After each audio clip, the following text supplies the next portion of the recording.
नमो तस्से भगवतो वरहतो सम्मा सम्बुद्धस्से नमो तस्से भगवतो वरहतो सम्मा सम्बुद्धस्से नमो तस्से भगवतो वरहतो सम्मा सम्बुद्धस्से बुद्धं शरणं गच्छामि धम्मं शरणं गच्छामि संघं शरणं गच्छामि द्वितीयंपि बुद्धं शरणं गच्छामि द्वितीयंपि धम्मं शरणं गच्छामि द्वितीयंपि संघं शरणं गच्छामि तृतीयंपि बुद्धं शरणं गच्छामि तृतीयंपि धम्मं शरणं गच्छामि तृतीयंपि संघं शरणं गच्छामि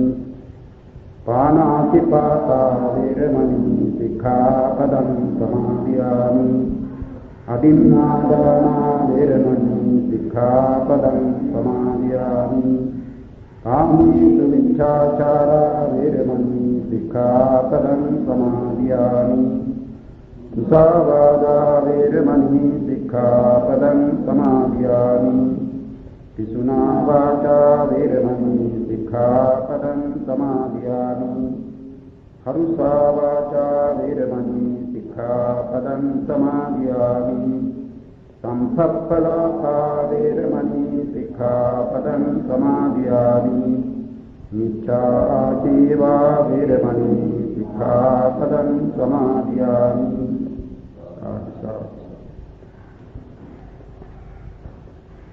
हिंगतुनी निब्बानं पन लोकुत्तर संखातं चतुमग्ग ज्ञानेन सच्चिकातब्बं वान मग्ग फलान मालंबन भूतं वान संखाताय तन्हाय निकंतत्ता निब्बानंति पौच्यति කියන ඒ අභිධර්මාර්ථ සංග්‍රහ පාඨයට අනුව නිවන පිළිබඳ විස්තරයකුයි අප පසුගිය දිනේ කළේ.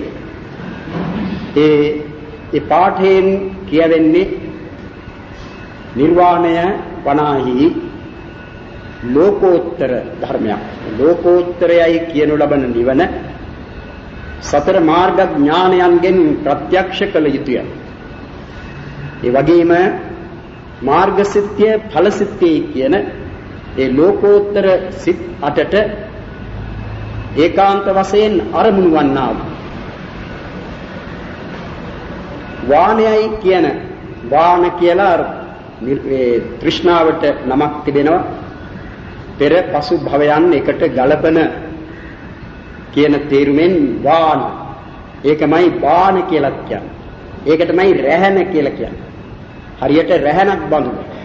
ඒ නිසා ඒ වාන සංඛාතාය වාණයයි කියනු ලබන තණ්හාය තෘෂ්ණාවෙන් නික්ඛන්තත්තා නික්මුණු බැවින් නිබ්බානන්ති පෞච්චති නිර්වාණයයි කියනු ලැබේ.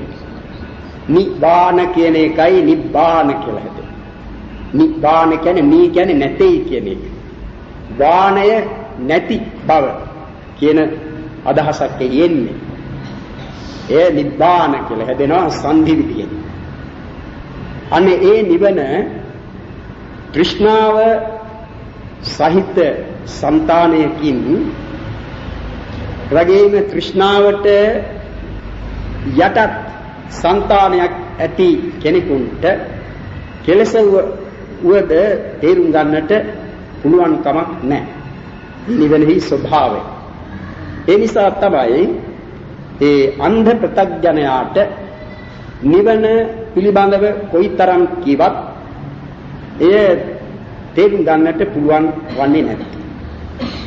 කල්යාණ ප්‍රත්‍යඥයා කියලා තව කෙනෙක් දක්වනවා. ඒ කල්යාණ ප්‍රත්‍යඥයායි කියන්නේ ස්කන්ධ ආයතන ධාතු ඉන්ද්‍රිය සත්‍ය පටිච්ච සමුප්පාද කියන මේ ධර්මයන් පිළිබඳව දැනගෙන තිබෙන ඒ වගේම තමන් කරන ලද භාවනාවක් නිසා මේ ස්කන්ධාදී ධාතුන් ධර්මයන් පිළිබඳ නුවණක් විදර්ශනා නුවණක් තරමකින් හෝ උපදවාගෙන සිටින කෙනෙක් වෙතොත් අනේ තැනැත්තාට නිවන පිළිබඳව සාමාන්‍යයෙන් තේරුම් ගන්නට පුළුවන් කමක් තිබෙනවා. ඒ නිසා තමයි මා දන්නවා ඇතැම් අවස්ථාවලදී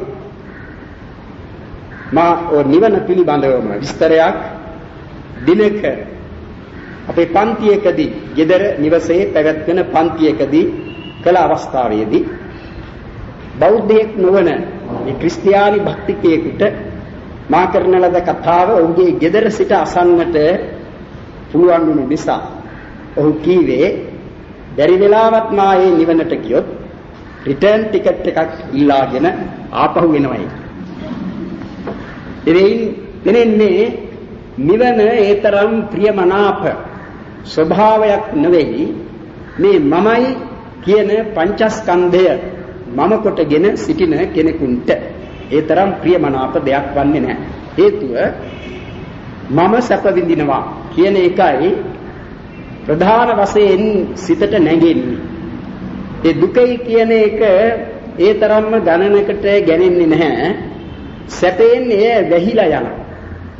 නිවනත් මේ ස්කන්ධ පංචකයෙන් වැසී තිබෙන ධර්මයක්.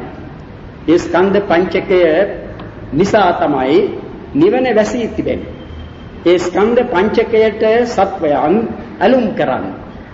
දැන් ඒ නිසාමයි බුදුරජාණන් වහන්සේ වදාරන්නේ ඒ දුක්ඛ ස්කන්ධ පංචකයක් වශයෙන් නොදන්නේ නම් නුවණින් නොදක්නේ නම් ඒ තැනැත්තා අවිද්‍යාව ඇති කෙනෙක් නැත්නම් එයට කියනවා අවිද්‍යාවයි කියලා. දුක්ඛේ අඥානං දුක්ඛ සමුදය අඥානං දුක්ඛ නිරෝධේ අඥානං දුක්ඛ නිරෝධ ගාමිනියා පටිපදාය අඥානං අයං උච්චති අවිච්ඡා. තව පුබ්බන්තේ අඥානං අපරන්තේ අඥානං පුබ්බන්තා පරන්තේ අඥානං ඉදප්පච්චේතා පටිච්ච සමුප්පන්නේසු ධම්මේසු අඥානං. ඒ විදිහට ඒ අවිද්‍යාව දක්වා තිබෙනවා. දැන් මේ ස්කන්ධ පංචකය පිළිබඳව අද නැත්තම් මේ කාලෙහි පමණක් නෙවෙයි එකිනෙක කෙනා ඒ අදහස් ගත්තේ. බුදුරජාණන් වහන්සේ වැඩ සිටි කාලෙහි උන්වහන්සේගේම ශ්‍රාවකෙක් සිටියා. ඒ භික්ෂුන් වහන්සේගේ නම සාති භික්ෂුව. ඒ සාති භික්ෂුවට අදහසක් ඇති වුණා. මොකක්ද අදහස? මේ නැවත නැවත ඉපදීමයි කියන්නේ මේ සිත ඒ තැන්වලට ගමන් කිරීමයි කියන්නේ. මේ කය අසුරු කොට පවත්නා සිත ඊළඟ තැනකට යනවා. ඒ නිසා එකම සිතක් මේ එක තැනක සිට අනිත් තැනට එතනින් තව තැනකට යනවායි. ඉතින් ඒ භික්ෂුන් වහන්සේත් සමග අනිත් භික්ෂුන් වහන්සේලා කතා කළා. ඒ කතා කළාම ඔහු ඒ භික්ෂුව පිළිතුරු දුන්නේ මා බුදුරජාණන් වහන්සේගේ ධර්මයේ තේරුම්ගෙන තිබෙන පරිදි මා දන්නේ ඒ විදිහටයි. ඒකයි ඇත්ත කියලා Taman ඒක ඇත්ත හැටියට පිළිගත්තා. ඒ භික්ෂුවව කැඳවාගෙන ගියා බුදුරජාණන් වහන්සේ වෙතට. කැඳවාගෙන ගියාම බුදුරජාණන් වහන්සේ වදාළයට ඒ විදිහේ දෘෂ්ටියක් ඇති කරගෙන මේ තමන් වහන්සේ ප්‍රකාශ කළ දෙයක්සේ කියා තමන් වහන්සේට චෝදනා කරන්නට අභූතයෙන් චෝදනා කරන්නට එපයි කියලා. දැන් එහෙම කතාන්තර අපිට ඊයේ අහන්නට ලැබුණා මම හිතන්නේ මේ පරලෝකීය නැත්නම් අපවත් වෙච්ච ස්වාමින් වහන්සේ නමක් කරපු දේශනාවක් අපට අහන්නට ලැබුණා. ඒ කියනවා විඥාණය ගමන් කරනවායි. විඥාණය පටිච්ච සමුප්පන්නව ගමන් කරනවා. ඒ පටිච්ච සමුප්පන්නව කියන වචනය දාපු පමණින් බුද්ධ ආගමට ගැලපෙන්නේ නැහැ. අපිට ඕන එකක් කියලා කියත හැකි ඒක පටිච්ච සමුප්පන්නවයි කියලා වන්නේ. ඒක නෙවෙයි පටිච්ච සමුප්පාදය හා පටිච්ච සමුප්පන්න කියන එක තේරුම් ගන්නට ඕන. ඒ පටිච්ච සමුප්පන්න ධර්මයන්ගේ ස්වභාවය හෞත්වා සම්භන්ති හුත්වා පටිවෙන්ති කියන මෙයින් දැක්කේ. කියන්නේ නොතිබී ඇතිවීමක් හා ඇතිවී නැතිවීමක් තිබෙනවා. ඒ පටිච්ච සමුප්පාද ධර්මයේ කියන එකේ ස්වභාවය ඒකයි. එතකොට පටිච්ච සමුප්පාද වන්නේ මොනවද කියලා ඊළඟට ප්‍රශ්නයක් නඟන විට රූප වේදනා සංඥා සංඛාර විඥාන කියන මේ පසයි පටිච්ච සමුප්පාදේ. ඒ පටිච්ච සමුප්පාද ධර්ම කිසිවක් ඒවාට අයත් ආයුෂයට වඩා මොහොතක් පවතින්නේ නැහැ. ඒක අපිට තේරුම් ගන්නට පුළුවන් මේ ක්‍රියාවල තිබෙන తත්වය තේරුම් ගන්නට හැකියි. ක්‍රියාවෝය කියන්නේ මොනවාද? ක්‍රියා කියන්නේ දැන් අප කියනවා කතා කරනවයි යනවයි එනවයි ආදි වශයෙන් කරන ක්‍රියා ටික. දැන් අපි මේ එසවීමයි කියන අතක් අපි ඔසවනවා. ඒ අත එසවීමයි කියන මේ ක්‍රියාව ගැන සැලකතොත් අප සාමාන්‍යයෙන් හිතන්නේ ඒක ක්‍රියාවක් කියලා. නමුත් එතන පවත්නේ එසවීම වැලක්. එක ක්‍රියාවක් නෙවෙයි. දැන් කෙනෙකුට කියත හැකි අඟලක් ප්‍රමාණයට අත ඔසවන්නට කි. තව කෙනෙකුට අඟල් දෙකක් 3ක් 4ක් එහෙම බැලුවම ඒ එක්කෙනාටම වුණත් අඟලක් ඔසවන්නට කිව්වම එක එසවීමක්. ඊළඟට ඔසවන්නට කිව්වම තව එසවීමක්. ඒ විදිහට මේ අඟල පුළුවන් නම් යම් තරම් කුඩා කොටස් වලට බෙදන්නට ඒ හැම කොටසක් පාසාම මේ අපි සාමාන්‍යයෙන් අප කතා කරන විට කියන්නේ අතේ කියලානේ. ඒ අත ගමන් කරනවා. ඒ අතේ කියවෙකු මොනවාට? අත වශයෙන් අප කියන රූප සමූහය. ඒ රූප එක තැනකින් ඊළඟ තැනට යන්නේ නැහැ. ඊළඟ තැනට යන්නේ නැහැ. මම මේ පින්නතුන්ට ඒ පිළිබඳ නිදර්ශනයක් උපමාවක් මීට කලින් දවසක කතාවකදී කීවා. නේ? වැලි සිහින් වැලි සමූහයක් නැත්නම් සිහින් වැලි රාශියක් කොට්ට උරේක දාලා සිහින් වියලි තෙතමනේ නැති වියලි වැලි කොට්ට උරේක දාලා ඒ කොට්ට උරේ යම් කිසි කමයකින් හුලණුවකින් යම් කිසි තැනක එල්ලා තබන. එහෙම එල්ලලා ඊළඟට ඒ කොට්ට උරේ යටින් සිදුරක් කරා. ඒ සිදුරක් කළ විට ඉන්නතුන් දන්නවා ඒ කොට්ට උරෙහි තියෙන වැලි ඒ කොට්ට උරේ නිසයි එහි රැඳී පවතින්නේ නැත්තම් බිමට වැටෙනවා. බර වී තිබෙන්නේ.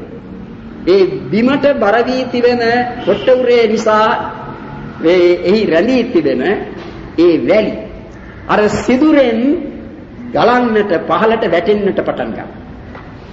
සිදුරෙන් ඈත සිට බලා සිටින කෙනෙකුට නොකඩවා ඇදහැලෙන වැලි ධාරාව දැනෙන්නට පුළුවන්.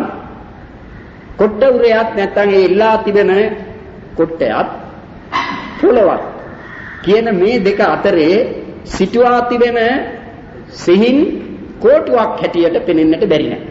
ඒක මොකද නොකඩවා ඇදහැලෙනවා. මේ ඒ වෙන වූ වැලි කැට වෙන් කරගත හැකි බවක් දුර සිට බලන විට නැති බැවින් කොට්ට උරේ සිට පොළොවට සිටුවා තිබෙන කෝටුවක් මෙන් දිස්වන්නට පුළුවන් එය. ඇත්තෙන්ම නම් මෙතන කෝටුවක් තිබෙනවාද? නෑ, එතන තිබෙන්නේ එකකට පසුව එකක් වශයෙන් නැත්නම් සමූහ වශයෙන් මේ වැටෙන වැලි ධාරාව මිසක කෝටුවක් එතන නැහැ. කෝටුවක් එතන නැහැ. කෙනෙක් ඒ කොට්ට උරය මෙහෙම වැලි ධාරාව වැగిරෙන ඒ කොට්ට උරය ටිකක් තල්ලු කරලා දැම්මොත් ඒක මේ එහාට මෙහාට වැනෙන පරිදි මේ වැලි ධාරාව ඊළඟට දිස්වන්නේ කෙසේද? මේ යන දෙයක් හැටියට පේනවා. එහාට යනවා මෙහාට යනවා. එහාට යනවා මෙහාට යනවා. ඇත්තෙන් මේ එහාට ගියයි මෙහාට ගියයිද? නැහැ. සිදුර යම් තැනකටද පැමිණෙන්නේ එතන වැලි වැగిරෙනවා.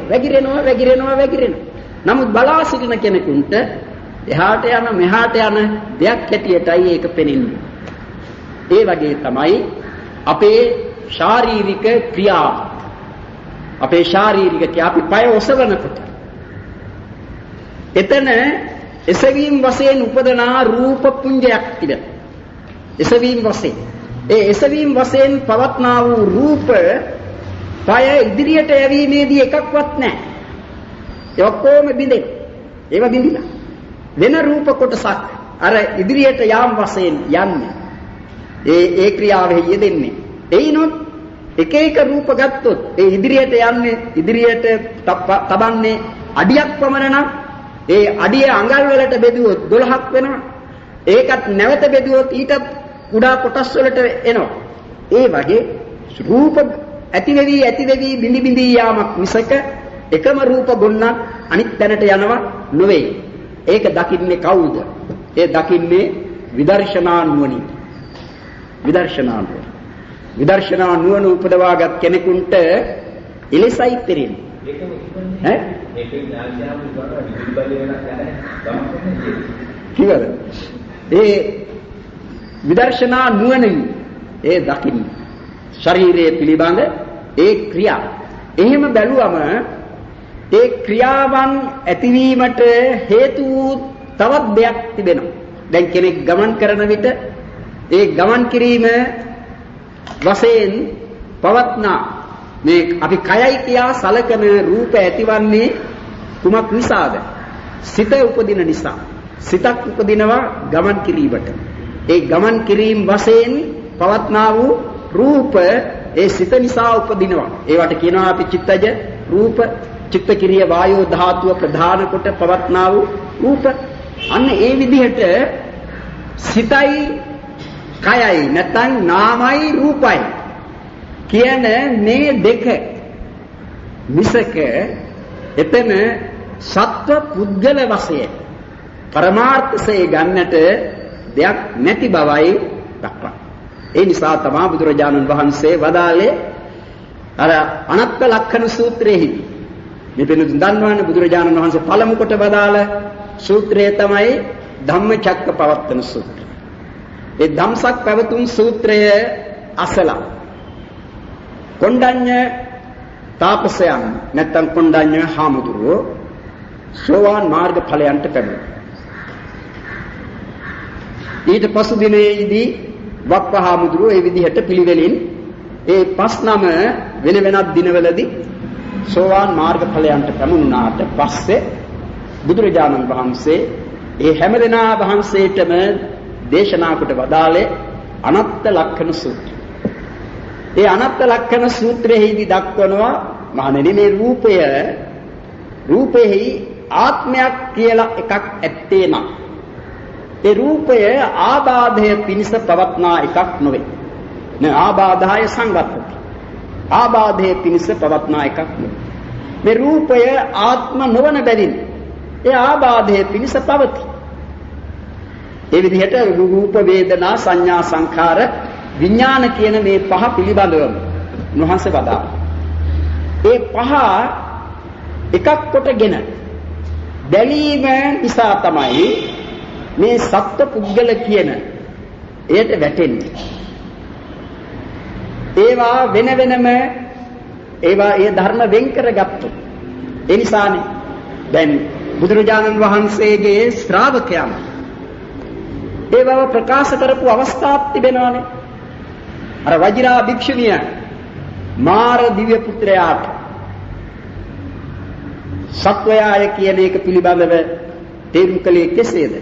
යථාපි අංග සම්භාරා හෝති සද්දෝ රතෝ ඉති එවං කන්දේසු සන්තේසු හෝති සත්තෝති සම්මුති.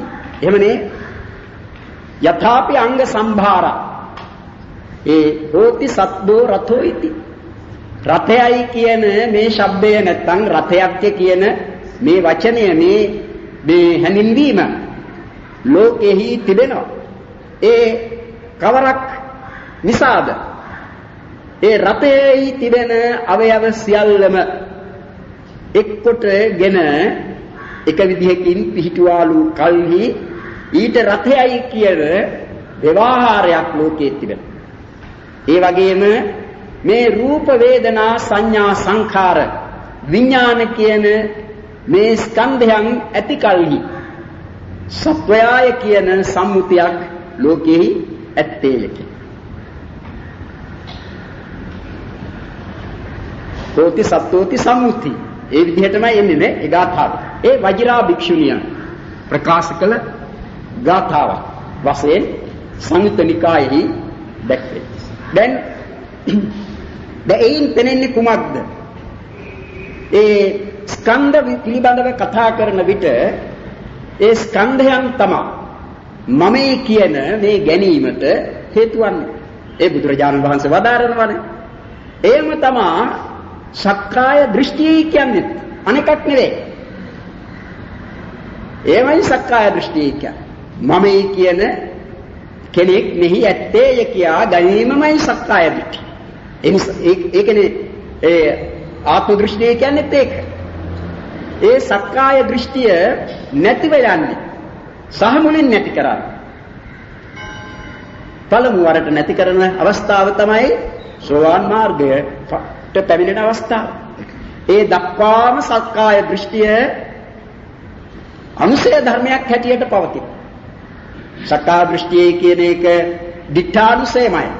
ඒ සක්කාය දෘෂ්ටියේ යම් අවස්ථාවකදී නැවත නූපදන ආකාරයෙන් ඒ සෝවාන් මාර්ග ඥානයෙන් දුරු කෙරේද එතෙන් සිට ඒ මොහොතේ සිට ඒ පුද්ගලයාට දෘෂ්ටි කිසිවක් ඉතිරිවන්නේ නැහැ. මිත්‍යා දෘෂ්ටි කියන කිසිවක් ඉතිරිවන්නේ නැහැ. දැන් බුදුරජාණන් වහන්සේ ඔය සක්කාය දෘෂ්ටිය නැති කිරීමට තමා ධර්ම දේශනා කරන්නේ. ප්‍රධාන වශයෙන් ඒ සක්කාය දෘෂ්ටිය නැති කරන ඒ සෝවාන් මාර්ගය ඊට අනුතුරුව ලැබෙන ඵලය බුදුරජාණන් වහන්සේ ඊටාම උසස් කොට දක්වා තිබෙන්නේ ওই කාරණේ නිසා. ඒ මොකද? සක්කාය දෘෂ්ටිය යම් තාක්කල් යම් කිසි సంతානයක අප්‍රහීන වශයෙන් පවතීද ඒ තාක්කල් ඒ තැනැත්තා සිටින්නේ අපායට යාමේ ශක්තිය ඇතිව. අපායගාමී වීමේ ශක්තිය ඇතිවයි ඒ සක්කාය දෘෂ්ටිය సంతానගතව පවත්නා තැනැත්තා සිටින්නේ. තමාගේ වර්තමාන తত্ত্বය දෙවියෙක් වන්නට පුළුවන්. තමන්ගේ වර්තමාන తত্ত্বය ධර්මයක් වන්නට පුළුවන්. එහෙම නැත්නම් තමන්ගේ වර්තමාන తত্ত্বය සක්විති රජ කෙනෙක් වන්නට පුළුවන්. ඒ කවරෙක් වුවත් සක්කාය දෘෂ්ටි සංඛ්‍යාත වූ ඒ අපාය බීජය තමන්ගේ సంతාණයෙන් මුලිනු පුටා දමා නැත්තේ නම් ඒ තැනැත්තා කෙදිනක හෝ අපායට යාමේ ශක්තිය ඇතිව සිටින කෙනෙක්. ඒ නිසා තමයි බුදුරජාණන් වහන්සේ වදාරන්නේ ඒ සක්කාය දෘෂ්ටියෙන් යුක්ත පුද්ගලයා ගේ සක්කාය දෘෂ්ටිය තරණය කළ පුද්ගලයාගේ තිබෙන වෙනස කොයිතරම් වෙනසක්ද? ඒ සක්කාය දෘෂ්ටිය තරණය කළ පුද්ගලයාගේ නැවත සංසාරෝත්පත්තිය නැවත භවයන් ලැබීම ಜಾති 7කට සීමා කරලා 8 වෙනි ಜಾතියක් ඔහුට නැත්තේය කියලා බුදුරජාණන් වහන්සේ වදාළා. 8 වෙනි ಜಾතිය. 7න් අවසන් කරනවා. ඒ 7 වෙනි ಜಾතිය දක්වා හිතම ඉහළ මාර්ග ඵලයන් ලබා ගැනීම සඳහා කිසිදු වෑයමක නොයෙදුණා. ඒ 7 වෙනි ಜಾතියෙහිදී චුතිය වන්නට කලින් ඉතිරි මාර්ග ඵල සියල්ලම ලබා සංසාර ගමන අවසන් කරන. එහෙම තත්වයක් සෝවාන් මාර්ගයේ නිසා ඒ තැනැත්තාට ලැබෙනවා. එබැවිනි බුදුරජාණන් වහන්සේ දේශනා කොට වදාළේ කාල සිටු පුත්‍රයා අරබයා සල්ලි පොදියක් ලබා ගැනීමට මේ සිල් සමාදන් වුණේ බණහලා බුදුරජාණන් වහන්සේගෙන් බණපදයක් ඉගෙනගෙන පැනලා එන අදහසින් මේ පන්සලට ගියේ. එහෙත් බණ අවසන් වනතුරු අහන්නට යෙදුණා. අවසන් වුණේ කොහොමද? සෝවාන් මාර්ග ඵලයන්ට පැමිණ. පියතුමාගේ පොරොන්දුව පරිදි බුදුරජාණන් වහන්සේ වැඩම කළ අවස්ථාවේදීම මුදල් බැඳි පියල්ල ලංකලා නෝ ගන්නේ නැහැ. කාරණයක් කීවනේ. එතෙන්දී තමයි බුදුරජාණන් වහන්සේ වදාළේ තථව්‍යා ඒක රජ්‍යේන සග්ගස්ස ගමනේනවා සබ්බ ලෝකාධිපච්චේන සෝතාපට්ටි ඵලං වරං කොයිතරම් බුදුරජාණන් වහන්සේ මේ වදාරන්නේ කොයිතරම් උසස් කොටද පඨව්‍යා ඒක රජ්‍යේන මුළු පෘථිවියටම එකම රජා වෙනවටත් වඩා කියන එකයි එයින් දක්වන්නේ පඨව්‍යා ඒක රජ්‍යේන සග්ගස්ස ගමනේනවා දෙව්ලොවට යාමටත් වඩා දෙව්ලොව තිබෙන සැප මේ මිනිස් සැප ඉක්මවා පවත්තේ මෙතන තුන් දන්නවනේ අර දෙවියන්ට ඒ සැපේ නිසා ඔහු මුසපත් වෙනවා සිහිමුලා වෙනවා හිතා ගන්නට බෑ කොහොමද වෙන අය සැප විඳින්නේ කියලා මේ සැප දකින්නේ නැතුව නේ කියනවනේ ඒක දෙවියෙක් කීවේ මොකද්ද කීවේ නතේ සුඛං පජානಂತಿ යේන පස්සන්ති නන්දනං ආවාසං නරදේවානං තිදසානං යසස්සිනං මේ තෞතිසා දෙව්ලොව නරදේවානං කියන්නේ දෙවිවරුන්ගේ වාසස්ථානය වෙන තෞතිසාවෙහි තිබෙන නන්දන වනය යමෙක් දැක්කේ නැත්නම් හිතෙම සැප යනු කුමක්දැයි දන්නා කෙනෙක් නොවේ කියන එකයි දෙවියාගේ අදහස. නතේ සුඛං පජානಂತಿ යේන පස්සන්ති නන්දනං ආවාසං නරදේවානං තිදසානං යසස්සින. ඒ අතරේ වත් නුවණැති දෙවිවරු සිටිනවා. ඒ නිසා නුවණ තිබෙන දෙවියෙක් ඒ මෝඩ දෙවියාට කිව්වා නතේ බාලේ පජානಂತಿ යථා අරහතං වචෝ අනිච්චා සබ්බේ සංඛාරා උපාදවය ධම්මිනෝ උපජ්ජත්වා නිරුද්ධಂತಿ තේසං රූප සමෝසුඛෝ එම්බල අඥානේ මෝඩ තැනක් ඔබ දන්නේ නැද්ද රහතුන් වහන්සේගේ ඒ බුදුරජාණන් වහන්සේගේ ප්‍රකාශය සබ්බේ සංඛාරා අනිච්ච සියලු සංස්කාර ධර්ම අනිත්‍යයි උපාදවය ධම්මිනෝ ඇතිව නැතිවන ස්වභාවය ඇතාවුයි එබැවින්ම උපජ්ජිත්වා නිරුද්ධಂತಿ ඉපද නිරුද්ධ වෙත් නැති වෙත් තේසං රූප සමෝසුඛෝ ඒවායේ සංසිඳීම සැපේකි මේ සියලු සංස්කාර ධර්ම ඇතිවීම නැතිවීම කියන එක මේ තරම් පැහැදිලිව තිබියදී මේ මරණාසන්නයටපත් නැත්නම් චුතිය සිදුවන විට ඒ සිත නැති වෙනවයි කියන එකට ඔය තරම් බිය මොකද? ඒ සිත නැති වෙනවයි. නැති වෙන එක පිළිගන්නේ නැහැ. නිරුද්ධಂತಿ කියන්නේ එන මොකක් වෙනවද? නිරුද්ධಂತಿ. සමහර විට මේ වෙනතුන් දන්නවනේ වාද කරන්නට පුළුවන් අය වාදයේදී දැන් ওই විතණ්ඩවාදීන් කියලා කොටසක් ඉන්නවනේ. ඒ විතණ්ඩවාදීන් යම්කිසි ධර්ම කාරණයක් අරගෙන Taman මේ වරදවාගත්ත දේ හරි බව තමාගේ කතාවෙන් ඔප්පු කරනවා. එහෙම ඔප්පු කරනවා. ඒ ඔප්පු කළ පමණින් කෙනෙක් සත්‍යයක් ප්‍රකාශ කළයි කියලා ගන්නට බෑ. බුදුරජාණන් වහන්සේ එහෙම පිළිගන්නට ඉගෙනුවේ නෑනේ. නේ? මේ තර්කයෙන් පිළිගන්නට එපයි කියලායි දක්වලා තිබෙන්නේ. තර්කේ නෙවෙයි. මේ ඇත්තෙන්ම නම් මේ ධර්මය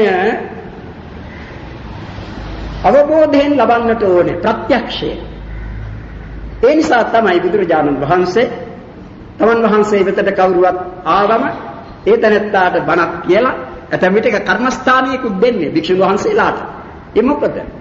තමන් මේ ප්‍රත්‍යක්ෂ ඥානය උපදවා ගත යුතුයි. කවුරුවත් කියන නිසා නෙවෙයි. ඒ කවුරුවත් කියන නිසා පිළිගත්තොත් සමහර විටක වැරදි දෙයක් හරි කියලා පිළිගන්නට පුළුවන්. එහෙම නැත්නම් කොහොමද මේ මිත්‍යා දෘෂ්ටි ලෝකේ පැතිරෙන්නේ? මිත්‍යා දෘෂ්ටි ලෝකේ පැතිරෙන්නේ මොන කවර දෙයක අනුභවයෙන්ද? මේ කතාව නිසා. කතා කරනවා ඒ කතා කළාම තව කෙනෙක් අහනවා මේක හරි කියලා ඒ අය පිළිගන්නවා. ඒ නිසානේ කියන්නේ සත්පුරුෂ සංසේවෝ කියලා. සත්පුරුෂ සංසේවෝ සද්ධම්ම ශ්‍රවණං යෝනිසෝ මනසිකාරෝ ධම්මානුධම්ම පටිපatti. දැන් සමහර කෙනෙකුට සත්පුරුෂ සංසේවය ලැබුණා. සද්ධර්ම ශ්‍රවණය ලැබුණා. මේ යෝනිසෝ මනසිකාරය පවත්වන්නේ නැහැ. අනිත් එක ධම්මානුධම්ම ප්‍රතිපන්න. මොකද්ද මේ ධම්මානුධම්ම ප්‍රතිපත්තිය කියන්නේ? ධම්මානුධර්ම ප්‍රතිපත්තියට ඇතුළත් වන බොහෝ කරුණු තිබෙනවා. අපි මව්පියන්ට සංග්‍රහ කරනවා නම් සලකනවා නම් ඥාතීන්ට සලකනවා නම් සංග්‍රහ කරනවා නම් ඒකත් ධම්මානුධර්ම ප්‍රතිපත්ති කියත හැකියි. අපි සීල් රකින්නවා නම් ඒ ධම්මානුධර්ම ප්‍රතිපත්ති. නමුත් එතනින් ධම්මානුධර්ම ප්‍රතිපත්තිය සම්පූර්ණ නැහැ. ධර්මයේ කීවේ මොනවාද?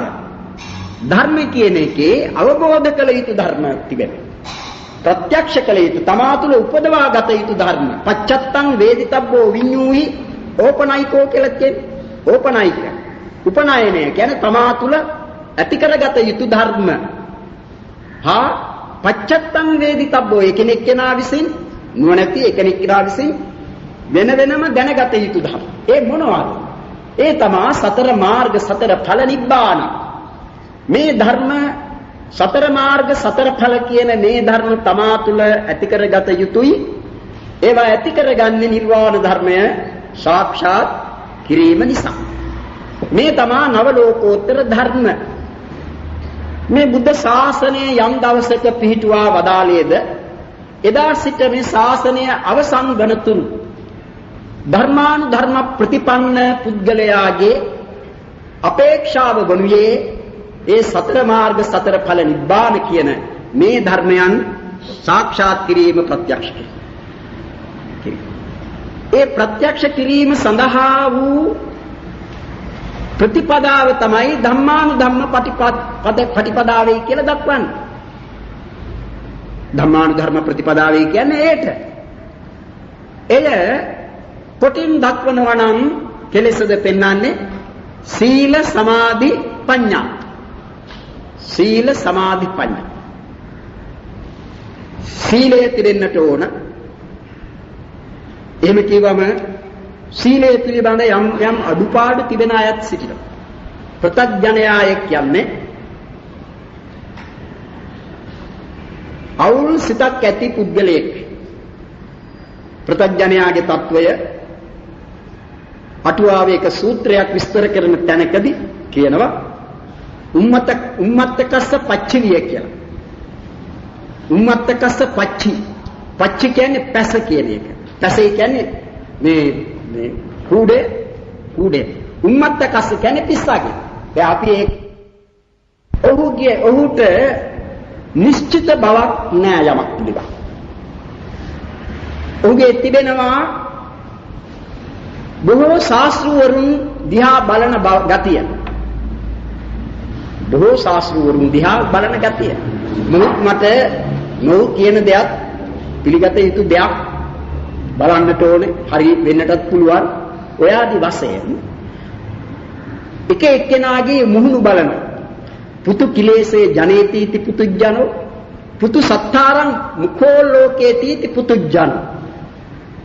පුතු සත්තාරං කියන බොහෝ ශාස්ත්‍රවරුන්ගේ මුහුණු බලන බැවින් ප්‍රත්‍යඥයි. ඒක තේරුමක් දීලා තිනවා ප්‍රත්‍යඥයි. අනිත් එක තමයි කෙලෙස් බරින් බර වෙලා සිටින්නේ. පුතු කිලේසේ ජනේති. බොහෝ කෙලෙස් උපදවන කෙනෙක්. ඉතින් ඒ උපදවන කෙලෙස් වලට තියෙනවද සීමාවක්? එහෙම සීමාවකුත් නැහැ. එමත් නිසාද ඔහු තුල අප්‍රහීන වශයෙන් තිබෙනවා සියලුම ක්ලේශ ධර්ම. හැම කෙලෙස් ධර්මයක්ම දුරු නොකිරීම වශයෙන් ප්‍රත්‍යඥ సంతානයක තිබෙනවා.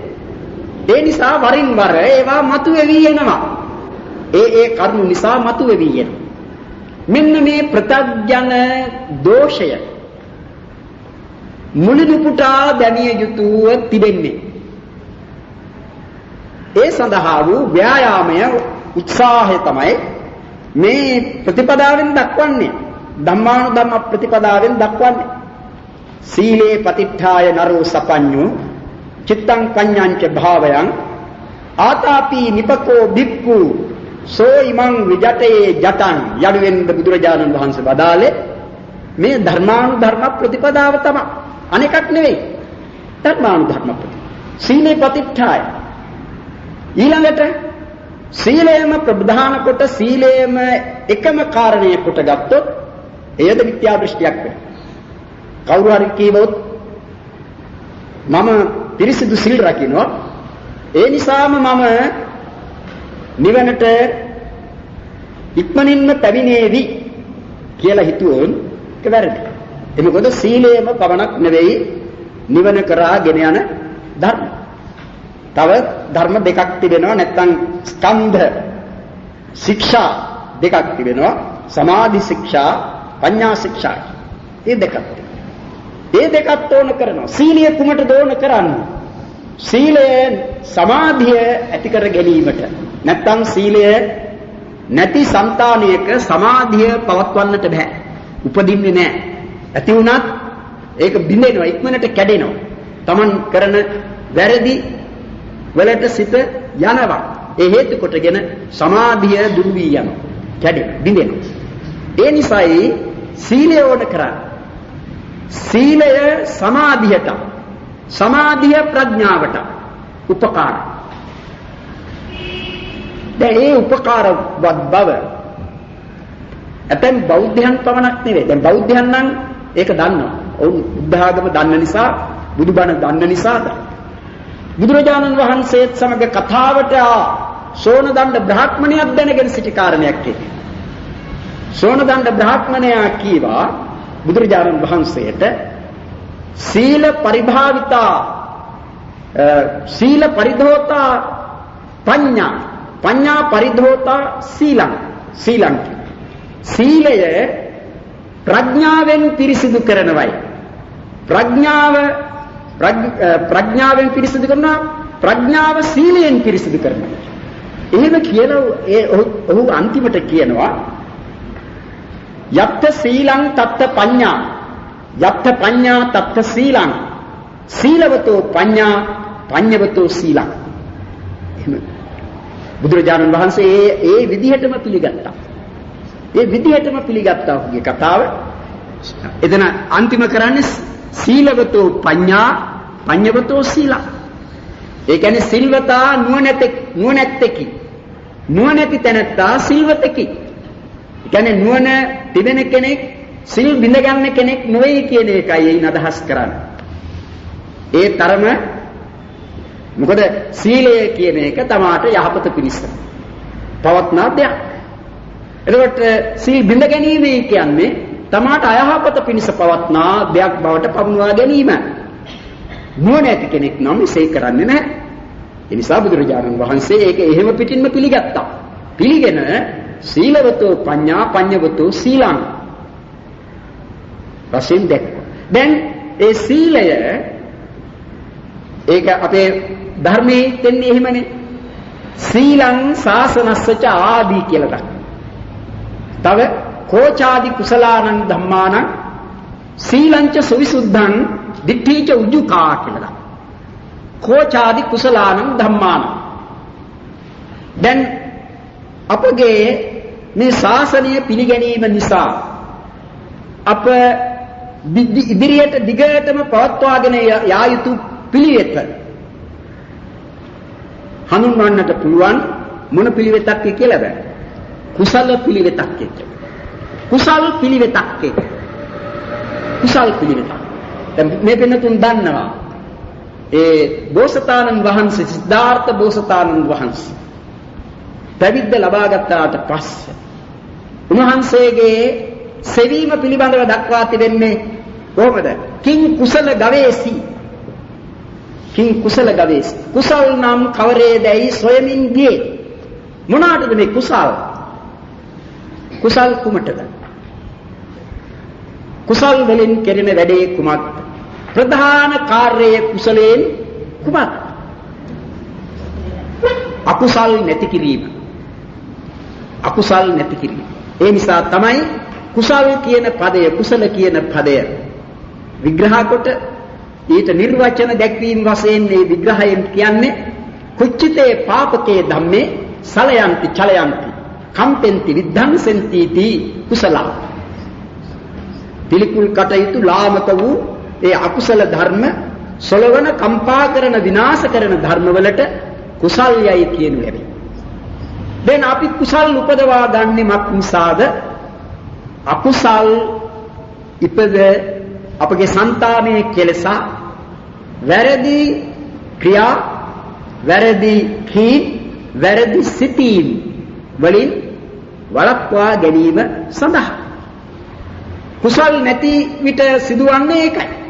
කුසල් නැති විට අකුසල් ඉපද ඒ අකුසල් උපදින අවස්ථාවලදී අප කියන අප කරන අප සිතන ඒ හැම දෙයක්ම ධර්ම වශයෙන් අකුසල් හැයි දක්වත හැකි වුවත් නැත්නම් අකුසල් සිත් මේ උපද කරන ක්‍රියා වශයෙන් දක්වන්නට පුළුවන්කම තිබෙතත් ලෝක සම්මතයේ හැටියට ඒ බඳු පිළිගැනීමක් නැහැ. ලෝක සම්මතයේ හැටියට එහෙම නැහැ. අපි සමූහයක් එකතු වෙලා මෙතන මේ විදිහේ කතාවක් කරනවා වෙනුවට වෙනත් විදිහේ කතාවල් කරමින් උසුළු විසුළු පාමින් hina වෙමින් දඟලමින් කෑකෝ ගසමින් සිටිනවා නම් එහෙම අවස්ථාවකදී මේ අය උපදවා ගන්නේ අකුසල්යයි කියලා කවුද කියන්නේ? කවුරුත් කියන එක නැහැ. එහෙම අවස්ථා අපට කොයිතරම් තිබේද? එහෙම අවස්ථාවලදී අපි ඒ වායේ තිබෙන අකුසල බවක් දකින්නේ නැහැ. ඒ මොකද සම්මතයේ හැටියට කළ යුත්තක්. හැටියටයි ගන්නෙ. ප්‍රිය සංഭാෂණයක් එක. හොඳ විනෝද වෙමින් කරන කතා. නමුත් ඔය අතරේ ලෝභය උපදිනවා. සමහර විටක ඒ අතරේම තව කෙනෙකු පිළිබඳවත් කාරණයක් ඉදිරිපත් කරනවා. එතන ඉන්න පිරිස ද්වේෂයෙන් දැවෙනවා ඊළඟට. ඉතින් එහෙම ඒවා කෙනෙක් පිළිගන්නවද මේ කතා නොකළ යුතු ඒවා නැත්නම් අපිට පව් සිදුවන ඒවා එහෙම හිතන්නේ නැහැ. අනේ ඒ නිසා තමයි කුසල්යේ කියන ඒවා තේරුම් ගන්නටත් අමාරු දෙයක්. ඒ කුසල පැත්තට සිත හැරෙන්නේ නැත්නම් අනිත් අය හිතන්නේ වුන් කරන එකේ මොකද්ද තියෙන වරද?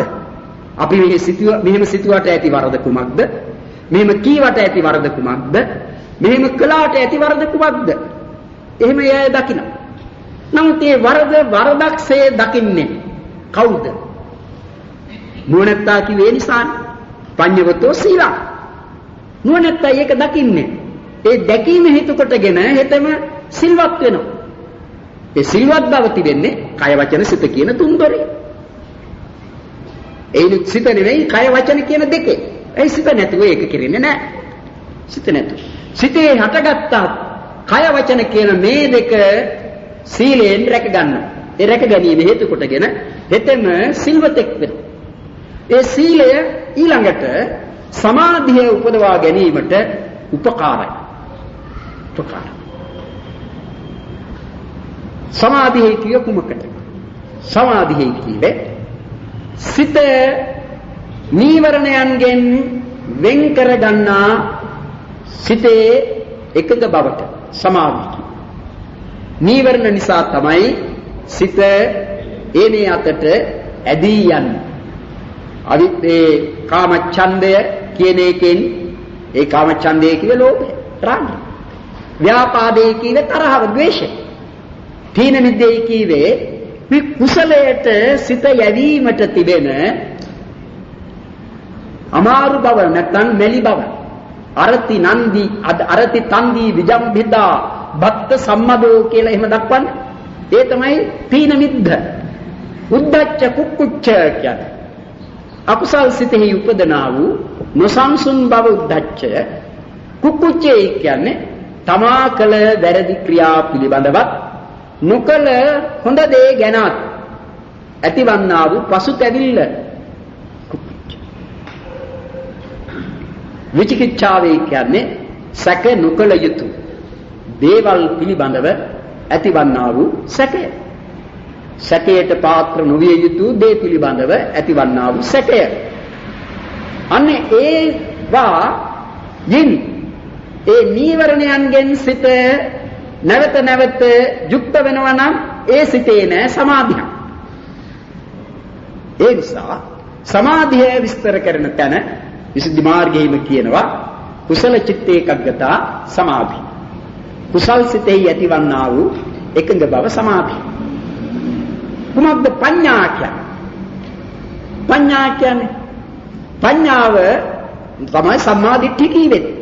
ඒ සම්‍යක් දෘෂ්ටිය නොයි ප්‍රභේද තිබෙන. සම්‍යක් දෘෂ්ටියේම තිබෙනවා ප්‍රභේද.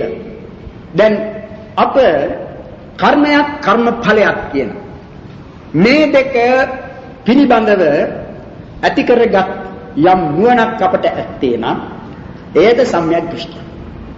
යාදිසං වපතේ බීජං තාදිසං හරතේ ඵලං කල්යාණකාරී කල්යාණං පාපකාරී ච පාපකං යනුවෙන් දක්වා තිබෙන පරිදි ඒ සම්‍යක් දෘෂ්ටියේ යමෙකුට ඇත්නම් ඒ තැනත්තා කම්මස්සගත සම්මාදිට්ඨියෙන් යුක්ත කෙනෙක්.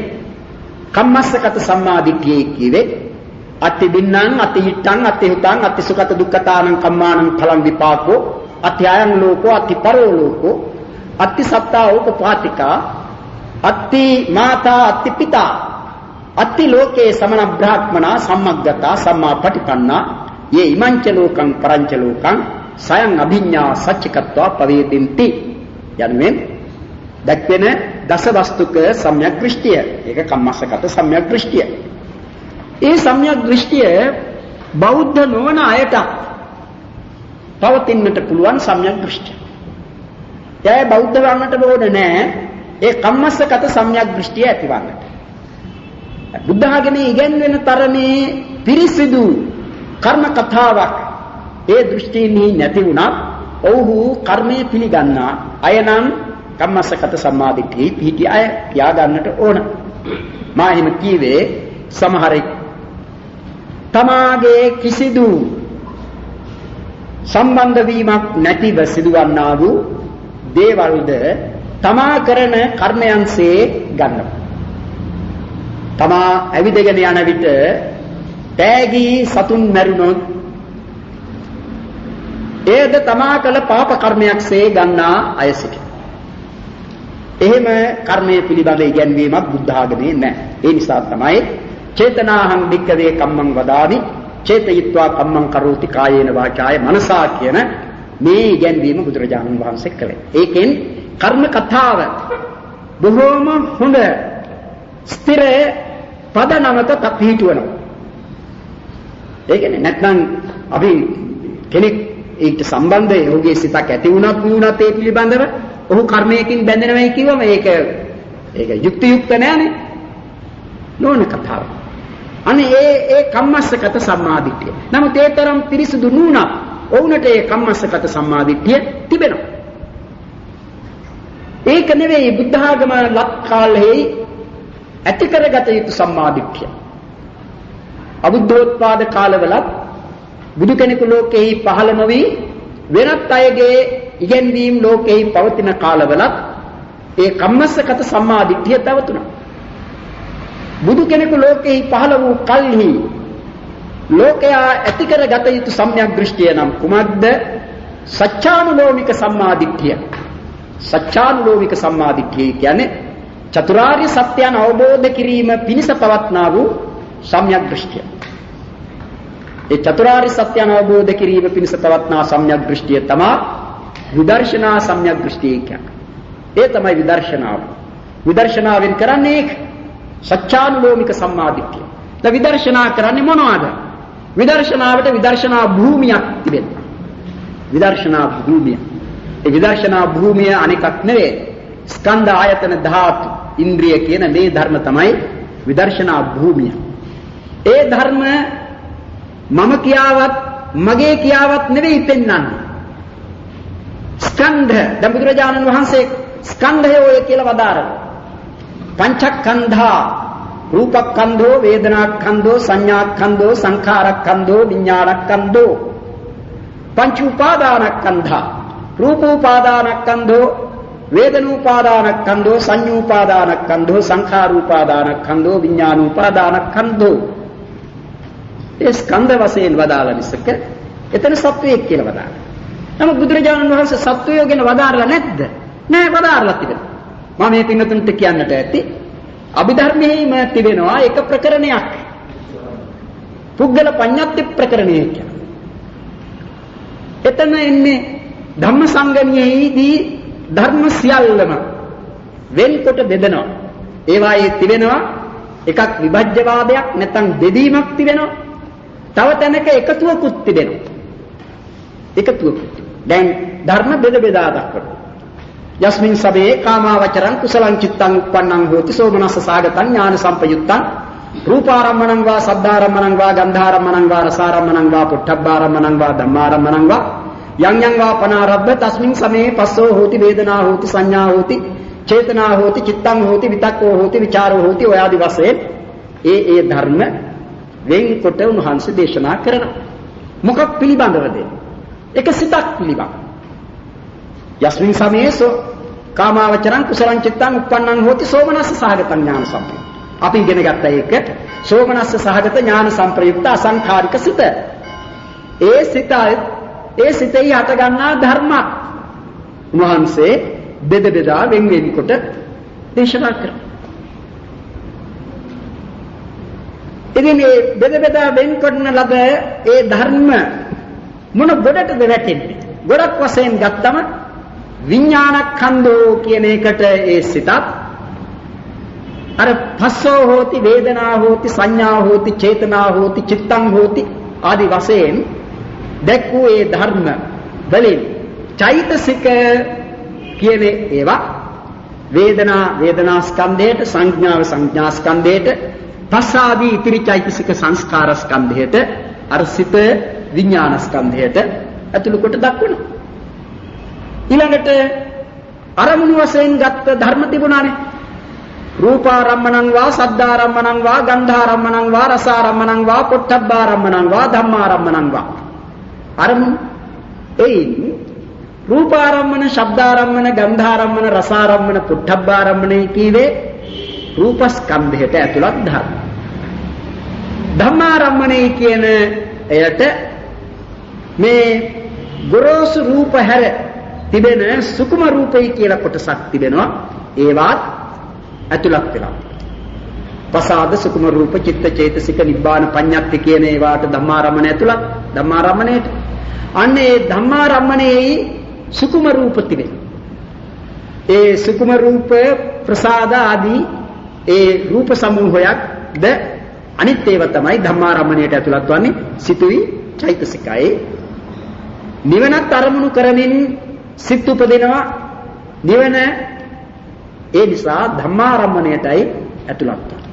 අන්න එහෙම ධර්ම තිබෙනවා. නමුත් නිවන නම් ස්කන්ධ විනිර්මුක්තයි. ස්කන්ධ වලට ඇතුළත් වන්නේ නැහැ. අතීත වර්තමාන අනාගත කියන කාල බෙහෙදයට ඇතුළත් නොවන ධර්මයක් වන බැවින් නිවන ස්කන්ධයන්හි ඇතුළත් කොට වදාරලා නැහැ. ස්කන්ධයන්ගෙන් විනිර්මුක්තයි. අනිත් ධර්ම ස්කන්ධයන්හි ඇතුළත් කොට දක්වනවා.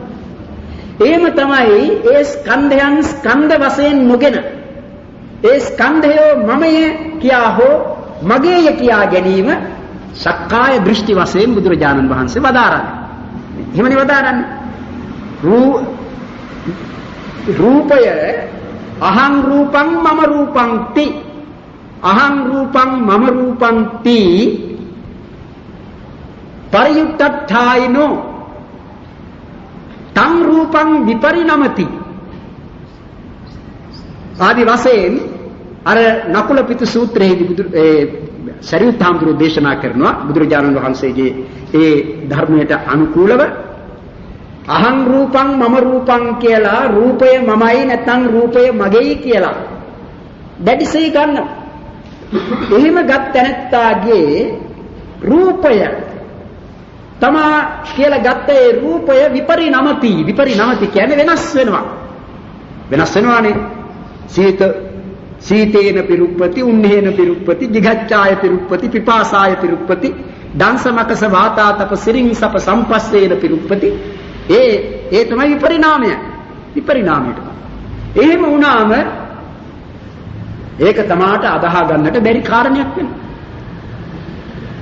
ඒ නිසා මොකද වන්නේ? මහා දුකකට කනගාටුවකට ශෝකයකටපත් වෙනවා. අනේ මට මොකද වුනේ කියලා. මගේ අත පය ආදිය අවසංග වෙනවා. එහෙම වුණාම මේ මමයි කියලා ගත්ත මේ ශරීරය හිසේ සිට පාදේ තියෙන මේ ශරීරය මම නොවේ කියලා හිතාගෙන හිටියානම් ඒ අමාරුවට වැටෙන්නේ නැහැ. නමුත් මමයින් කියලා ගත්තේ ඒ නිසා. ඉතින් ඒ දර්ශනය, ඒ දැකීම තහවුරු වන ප්‍රත්‍යක්ෂ වන මොහොත වශයෙන් දක්වන්නේ ලෝකෝත්තර නුවණ උපදවා ගන්නා සෝවාන් මාර්ග ඵලයන්ට පැමිණෙන අවස්ථාව. ඒ අවස්ථාව වනතුරු කෙනෙක් තවත් කෙනෙකු කියන දෙයක් නිසා යම් පිළිගැනීමක් කරනවා. නමුත් සෝවාන් වූ තැනැත්තේ මොකද්ද තත්වය දක්වන්නේ? අපරප්පච්චය කියලා දක්වනවා. අපරප්පච්චයෝ කියලා කියන්නේ ඉස්සෙල්ලා නම් පරප්පච්චය. පරප්පච්චය කියන්නේ මොකද්ද? පර කියන්නේ අන්‍යයන්.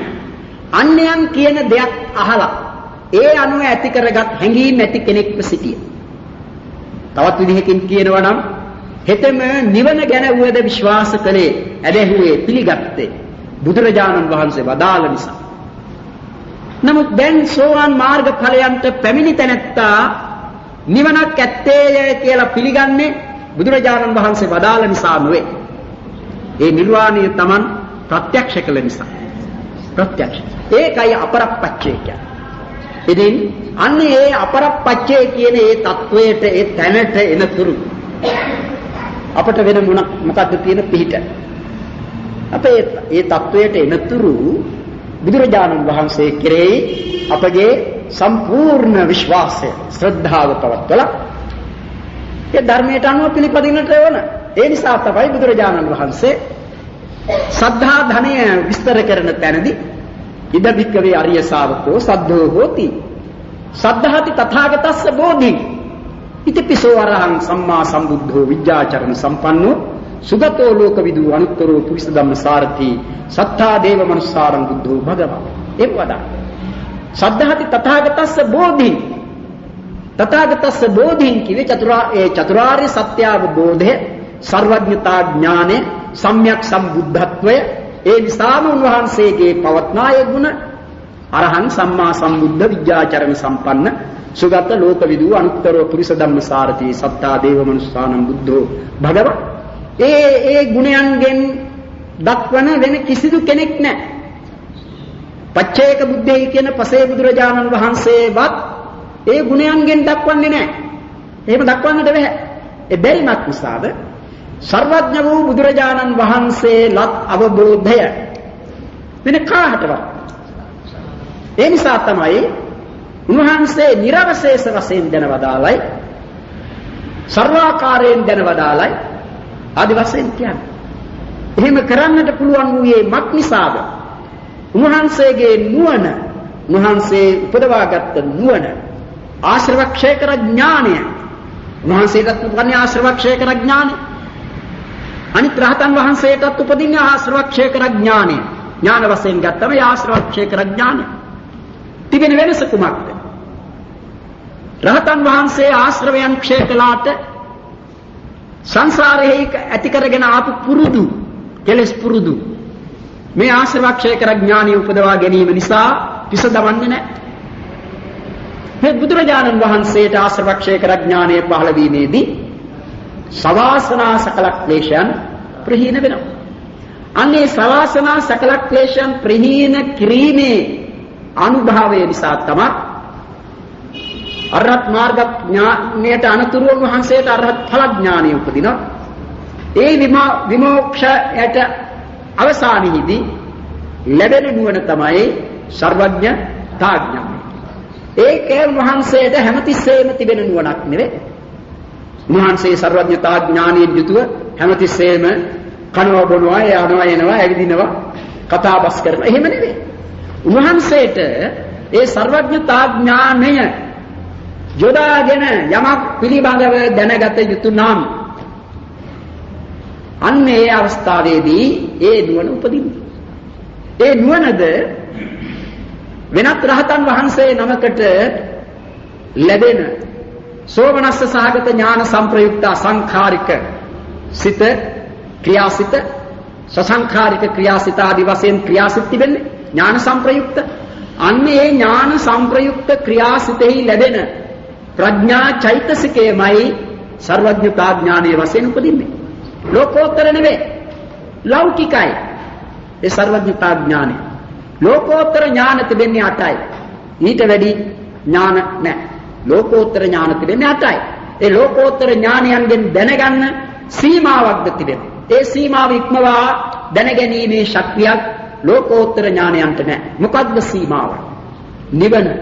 නිවන අරමුණු කොටයි ලෝකෝත්තර නුවණ උපදින්නේ. ඉන් එහා දෙයක් අරමුණු කිරීමක් ලෝකෝත්තර නුවණින් කෙරෙන්නේ නැහැ. අනිත් නුවණ සියල්ලම ලෞකිකයි. ලෞකිකයි. ඒිනුත් බුදුරජාණන් වහන්සේට ලැබෙන ඒ සර්වඥතා ඥානය කාමාවචර ඥාන සංප්‍රයුක්ත ක්‍රියාසිතෙහි ලැබෙන ප්‍රඥා චෛතසිකය. ප්‍රඥා චෛතසික. ඒ නිසා මේ පින්නතුන් කොයි අවස්ථාවකදීවත් ඒ නුවණ පිළිබඳව වැරදි උත්තරයක් දෙන්නට එපා. දවසක් එක් හාමුදුරුවමක් දුන්නා වගේ. සර්වඥතා ඥානය ලෞකිකද ලෝකෝත්තරද කියලා ඇහුවම එකවරටම ලෝකෝත්තරේ කියවා. ටිකක් කල්පනා කරලා බලන්න මේ කලබල වෙන්නට ඕන නැහැ. හරි උත්තරේ දෙන්නේ. තින්දි තුව ඉස්සලා දුන්න උත්තරේ වැරදි ඇති කියලා ලෞකිකේ කිව්වා. තින්දි දැන් උත්තර දෙකක් දීලා තිබෙනවා. ඒ නිසා මොකක්ද හරි එක? තින්දි කිව්වලු ලෞකික ලෝකෝත්තරේ ඉතින් එහෙම කියන්නේ නැතුව සර්වඥතා ඥානය ඒකාන්තයෙන්ම ලෞකිකයි. ලෝකෝත්තර ඥාන තිබෙන්නේ 8යි. ඒක ධර්මයේ හොඳට පැහැදිලිව තිබෙනවා. අනිත් ඔක්කොම ඥාන ලෞකිකයි. ඉතින් පින්වතුනි අපට මේ විදිහේ අවස්ථාවක් ලැබී තිබීමත් බොහොම සැලකිය යුතු කරුණක්. ධර්මයේ කියා දෙන්නට ධර්මයේ අසන්නට.